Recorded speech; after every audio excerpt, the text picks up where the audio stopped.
am I still bullish on Velodrome, and is $5 still my price target for Velo, its native token, during this bull run? The answer is yes, even though nothing I say is financial advice. The way you take a look at it is that despite the price pullback, which is actually pretty big, I believe that better days are ahead because I think this bull run is far from over, and I'm going to get a little bit later on to the video as to why I think so, as to the timeline of that. However, even besides that, I first want to talk about the fundamentals of Velodrome because people may think that, oh, Velo, it sucks and all this type of stuff. Well, I disagree with that because if you take a look at Velodrome, it's a decentralized exchange on optimism. Now, people may be thinking, okay, what is optimism? Is it like being cheerful and happy? Well, in the description of the word, maybe some people would consider that. However, actually, optimism in reality, in this case, right, is a very popular Ethereum layer 2. Now, people may be thinking, okay, what is the benefit of a layer 2? Now, a layer 2 basically allows Ethereum to be enjoyed while at the same time not having to deal with, a lot of the nonsense, right? Like, for instance, sky-high gas fees, scalability issues. So, of course, there's a very vital role out there for Ethereum layer 2, much like in the case of optimism. And again, Velodrome is a decentralized exchange on there. Now, people may be thinking that, okay, there are so many decentralized exchanges out there. This isn't really going to pop off and all this type of stuff. Well, I disagree with that because as of right now, Ethereum layer 2s, they're on the rise, right? In terms of its attention. I'm not saying that when it comes to optimism, I'm not saying that its native token is doing the best. I'm not saying that these layer 2s, again, their native tokens are, really having these record-breaking figures because, of course, the whole space overall is generally having a pullback. Even despite that, I think the attention is there. And also, I think the attention is going to be even greater moving forward, especially once the bull run picks up again, because Ethereum, if let's say there's a fully fledged bull run in the 4th and 5th gear, Ethereum is, of course, going to go along at the ride. I think that's fair to assume that theoretically. Now, of course, if Ethereum does go along at the ride, what happens? These Ethereum layer 2s are going to join that ride, right? Much like, for instance, optimism. So I do believe that when it comes to something like Velodrome, it's clearly in the right place, hasn't gained that mainstream attention yet, but I think that it really is a very special decentralized exchange. Now, people may be thinking, okay, there are so many decentralized exchanges out there. Who cares about this? Well, again, the way you take a look at it is that oftentimes, sometimes they're bored of like PancakeSwap. They're bored of Uniswap. Sometimes they want to look for the next big thing. Sometimes they don't even really want to look for the next big thing. They just want to look for something that's relatively still kind of up and coming. And when it comes to Velodrome, that fits my criteria when it comes to something like that. Not to mention, if anyone out there has heard about Aerodrome, which is also another very popular decentralized exchange, that right there is actually a fork of Velodrome. That's kind of crazy to think about, right? Now, when it comes to Aerodrome, it's a decentralized exchange on the Base network, which is Coinbase's layer 2 network that actually, funnily enough, was built in collaboration with Optimism. But even besides that, people would argue that, hey, Aerodrome is in this better place. It's on the Base network. It's more fantastic. Again, it's Coinbase's layer 2. In that sense, I get why Aerodrome has more hype than Velodrome. But in reality, again, if we take a look at it, again, Aerodrome is actually a fork of Velodrome. So again, if you think about it, Velodrome is pretty much the real deal. At least personally for me, I can't speak on anyone's behalf. That's why I like it so much.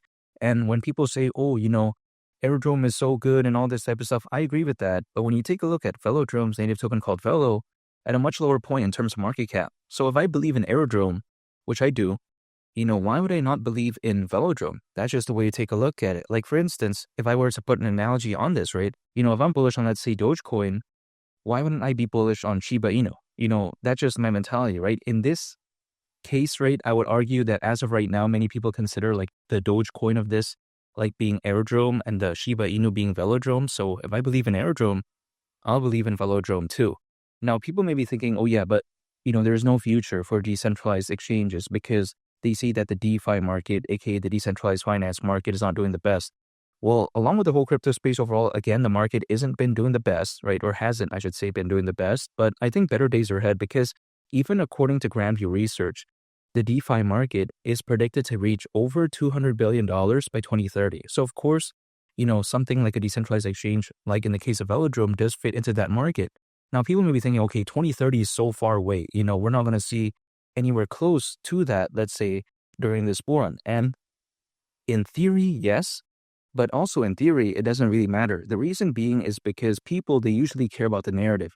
They care about the story. They care about what something could be in the future as opposed to what it already is as of right now. So again, sometimes people, when they take a look at a decentralized exchange, just the anticipation of it potentially being something special in the future, in some cases, is already good enough. Because let's face it, back in 2021, if we take a look at PancakeSwap, Uniswap, it's not like they were the most popular projects of all time or anything like that. But because people were believing in DeFi, they were looking for projects on there. And again, or should I say projects regarding that market. And of course, PancakeSwap and Uniswap, for many people, did fit what they were looking for. So again, we've seen in many cases that just the hype and attention alone could already be enough. And I think Velodrome is going to gain attention. Again, I think optimism is going to pick up again. And keep in mind, if Velo were to go to the price of $5, at that point, that is now currently around a 90x from here. Velo has gone down so much in price to the point that, again, that's around 90x from here, which is kind of crazy. Now, people may be thinking, okay, but that's impossible though. Well,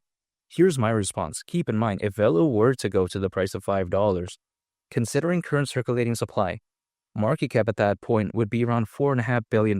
That's kind of peanuts in the grand scheme of things, in my opinion. Like, for instance, right? Let's take a look at Uniswap, which many people consider as their go-to decentralized exchange. That right there, its native token called Uni, reached over $20 billion in market cap back in 2021. And again, this was years ago, at a time where even during the peak of that bull run, there was roughly around 300 million crypto owners, as opposed to right now, according to Crypto.com research, we have over 600 million. So again, this bull run could be a lot better. Again, if Uni was able to reach that, why can't, something like Velo reach a fraction of that this time around? That's just my mentality. I don't think it's ever going to defeat like Uniswap in terms of popularity. I'm just going to make that clear. But in my opinion, achieving a glimpse of that, why not? It's like, for instance, people believe in Pepe. Do they think that Pepe is going to overtake Dogecoin? Probably not, right? But then achieving a glimpse of that could already sometimes be very fantastic. And again, Velo going to the price of $5, around a 90x from here. I don't see why that's that bad. Now, that's no guarantee, but I mean, keep in mind, right? Even $2.50 is well over a 40x from here. So I just don't see why that's bad, really. That's just my mentality. And that's why I still believe in Velo. Yes, it did good in the past. And as of right now, it hasn't been doing the best. But I think that the comeback could hypothetically be very legendary, which is why I still believe in it. And keep in mind, right? Historically speaking, altcoins, as a worst case scenario, they usually peak around a year and a half after a Bitcoin halving event. And the last Bitcoin halving event happened in April of last year. So a year and a half from then is actually on October this year. Now, there's no surefire date, but it's just more so of a gauge, a benchmark. And I think if anything, I'm going to pay attention to that because historically that has been the case, even though each cycle is going to have a different, sentiment. It's going to have, let's say, different economy. I'm totally aware of that. But even if we take a look at Charles Hoskinson, who not only is the co-founder of Ethereum, but the founder of Cardano, back in November of 2024, he did say how that in the next 1 or 2 years from then, he could very well see Bitcoin reaching anywhere between $250,000 all the way up to $500,000. So that's best case scenario timeline, actually November this year, which actually kind of fits in line with what I mentioned before about altcoins. Now, granted, he wasn't talking about altcoins in that case, but usually when Bitcoin does that well, I'm assuming that, of course, something like Ethereum is going to go along with the ride. And naturally, these Ethereum layer 2s, much like Optimism, I think is going to join that. And I think naturally, as a result of that, again, something like Velodrome is going to also be a part of that ride. So I think it's only fair to assume that theoretically, at least, this could maybe be something special, but only time will tell. And I'm paying attention to near the end of this year. If anything, I'm not going to give up. I'm still going to continue to acquire, hold, and I just wait. That's it when it comes to Velo, because I believe in it. And again, $5 wouldn't surprise me whatsoever during this bull run. I'm still very bullish on it. And make sure to subscribe if you gain value from this video. Greatly appreciated. It's been me, the Captain, and I'll catch y'all on the next one. I'm out. Peace. Bye.